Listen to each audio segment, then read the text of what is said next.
एक समय की बात है, एक राज्य में एक प्रतापी राजा राज करता था। एक दिन उसके दरबार में एक विदेशी आगंतुक आया और उसने राजा को एक सुंदर पत्थर उपहार में दिया। राजा वह पत्थर देखकर बहुत ज़्यादा प्रसन्न हुआ।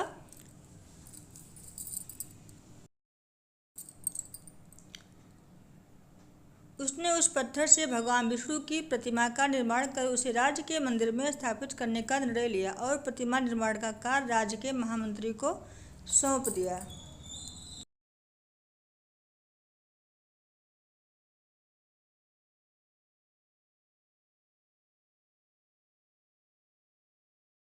महामंत्री गांव के सर्वश्रेष्ठ मूर्तिकार के पास गया और उसे यह पत्थर देते हुए बोला, महाराज मंदिर में भगवान विष्णु की प्रतिमा स्थापित करना चाहते हैं। 7 दिवस के भीतर इस पत्थर से भगवान विष्णु की प्रतिमा तैयार कर राजमहल पहुंचा देना। इसके लिए तुम्हें 50 स्वर्ण मुद्राएं दी जाएंगी। 50 स्वर्ण मुद्राओं की बात सुनकर मूर्तिकार खुश हो गया और महामंत्री के जाने के उपरांत प्रतिमा का निर्माण कार्य प्रारंभ करने के उद्देश्य से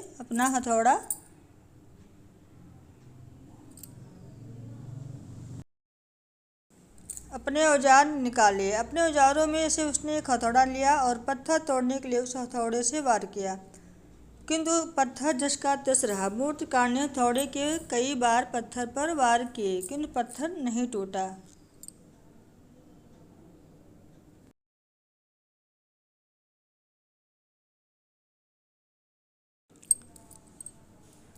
50 बार प्रयास करने के उपरांत मूर्तिकार ने अंतिम बार प्रयास करने के उद्देश्य से हथौड़ा उठाया, किंतु यह सोचकर हथौड़े पर प्रहार करने के पूर्व ही उसने हाथ खींच लिया कि जब 50 बार वार करने से पत्थर नहीं टूटा तो अब क्या टूटेगा। वह पत्थर लेकर वापस मंत्री के पास गया और उसे यह कहकर वापस कराया कि इस पत्थर को तोड़ना नामुमकिन है, इसलिए इससे भगवान विष्णु की प्रतिमा नहीं बन सकती।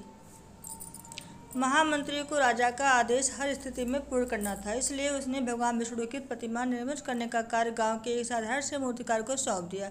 पत्थर लेकर मूर्तिकार ने महामंत्री के सामने ही उस हथौड़े से वार किया और वह पत्थर एक बार में ही टूट गया। पत्थर टूटने के बाद मूर्तिकार प्रतिमा बनाने में जुट गया।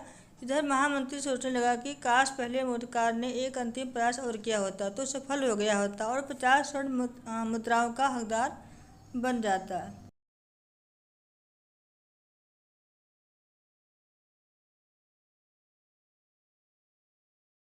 दोस्तों, इस कहानी से हमें यह सीख मिलती है कि हम भी अपने जीवन में ऐसी परिस्थितियों से दो चार होते रहते हैं। कई बार किसी कार्य को करने के पूर्व या किसी समस्या के सामने आने पर उसका निस्तारण करने के पूर्व ही हमारा आत्मविश्वास डगमगा जाता है और हम प्रयास किए बिना ही हार मान लेते हैं। कई बार हम 1-2 प्रयास में ही हार मान लेते हैं।